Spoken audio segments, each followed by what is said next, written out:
أول لما نقول جامعة تكنولوجية يبقى النتيجة منتج، والمنتج ده هنشوفه هنمسكه بإيدينا، دي من خلال خبرتنا مع بعض داخل جين زي. فريق فيت سوكت جامعة القاهرة الجديدة التكنولوجية، تحية كبيرة. سارة بالتوفيق.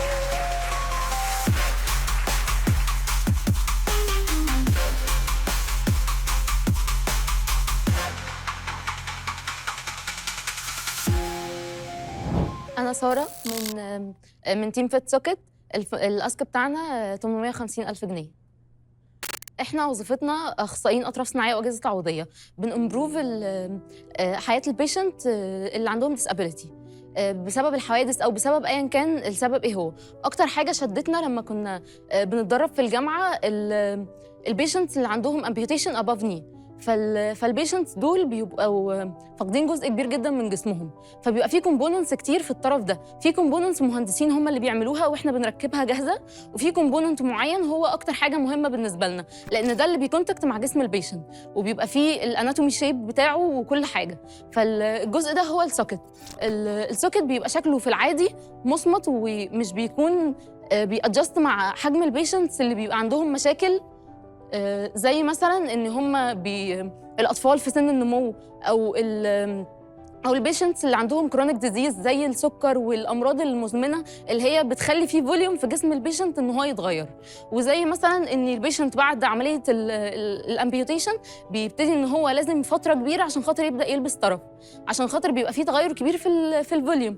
فاحنا بالنسبه لنا كان الحل عشان خاطر نوفر على البيشنت ان هو ما يغيرش سوكتات كتير في فتره صغيره، ان احنا نعمل له ادجستبل سوكت. الادجستبل سوكت ده بيخليني ان انا اقدر ادبت السوكت ده على الشيب بتاع جسم البيشنت سواء في اللينس او في السيركمفرنس، عشان خاطر اخليه مرتاح اكتر واوفر عليه تكلفه ان هو يغير سوكتات كتير.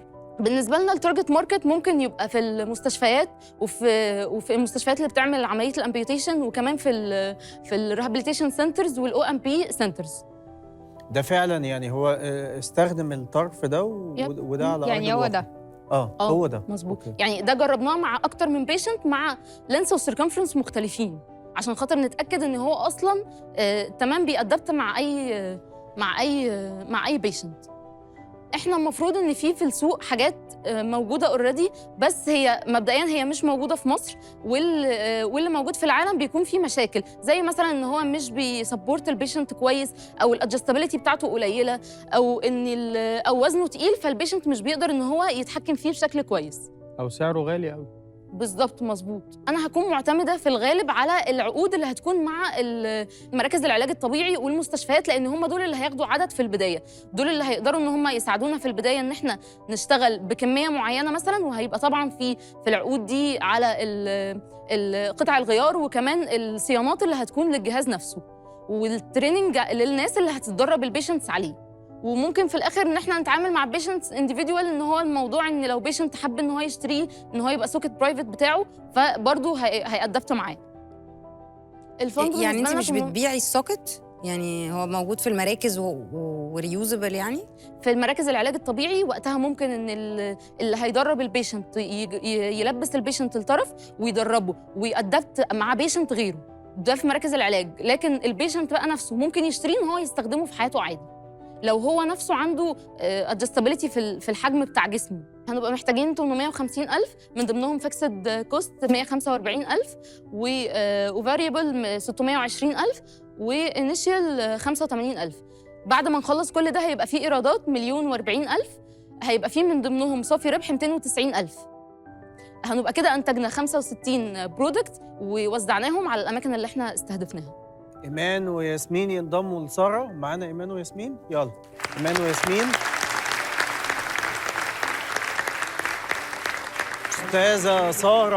أستاذة سارة فينك من بدري. طيب يعني طبعا احنا عندنا تعليقين، بس انا اعتقد انه قبل ما الدكتور هاني كمان يتكلم الدكتور سامح، لانه في جزء ليه علاقه بالتراخيص والسلامه المهنيه لده، لان دي هيبقى مع مرضى. مظبوط؟ تمام. انا عايز بس اسالكم على الماتيريال اللي هي مصنوع منها الماده دي لان طبعا ده اندايركت كونتاكت مع البيشنت، وفي زوايد شويه من جوه، فلسه في شويه ملاحظات على الموضوع، لان في الزوايد دي ممكن تسبب جروح واحتقانات في احنا المفروض ان الجلود دي جلود طبيعيه معمول لها معالجه، وتاكدنا ان هي مش هتسبب اي سنسيتيفيتي لاي حد من المرضى، لان هي اوريدي بتستخدم في حاجات بتستخدم في الاطراف الصناعيه او في الاجهزه التعويضيه او اي برودكت مختلف. معموله من ايه؟ دي جلود طبيعيه جلود معمول لها طبيعية. معالجه جلود حيوانيه يعني. يعني مدبوغه دباغ نباتي. احنا بنتكلم في ان متوسط اسعاره من 10,000 دولار ل 15,000 دولار. انا اظن الرقم ده مبالغ فيه شويه. لا تقريبا انتوا هتطلعوا اليونت الواحده بحوالي 16,000 جنيه، صح؟ مظبوط. 16,000 جنيه يعني بنتكلم في حوالي 300 دولار اون افريج. فالرقم الفرق كبير جدا. مظبوط. ده رايح الحالات فين؟ اللي احنا يعني احتكينا بيها بتبقى معظمها حالات ما عندهاش القدره الماديه ان هي تجيب طرف صناعي اساسا تراديشنال، فاحنا كنا بنحاول نقرب الموضوع شويه بان احنا نحاول نجيب حاجه تادجست معاها وتحل لها المشكله اللي عندها، لان اساسا الكرونيك ديزيز بتبقى مشكله لحالات كتير وبتبقى مسببه لها مشاكل كتير في حياتها بعيدا عن استخدام الطرف او لا.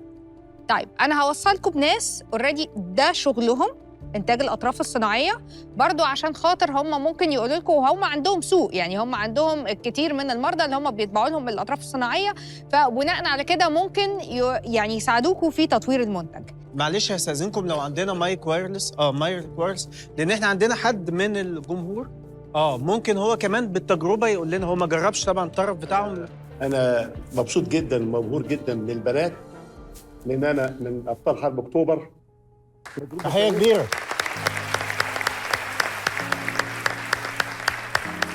مضروب بصاروخ فتح ساق الشمال وساق اليمين والساعد الأيمن وفقدت عين اليمين.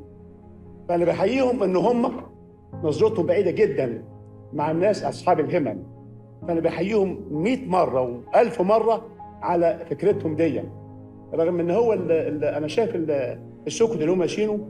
انا بدرس اطراف زراعيه ليا 55 سنه، وانا من رجال الصعقه. ضربت حبل استنزاف بصاروخ قطع رجليا، وبتعليمات رئيس عبد الناصر رجعت الحرب تاني. فانا عاوز افرغهم من الاطراف الصناعيه بتاعه القوات المسلحه بس. عاوز افرغهم ليه جايين.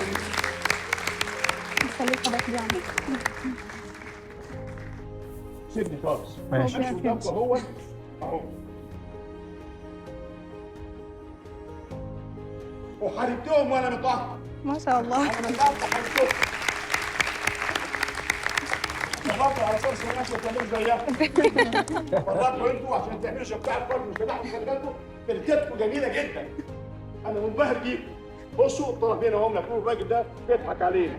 اهو واحد اثنين اهو، والدراع في البيت ما بحيش الباس، وعاوز ايده وهو ماشيه معايا تعمل كده بالهواء.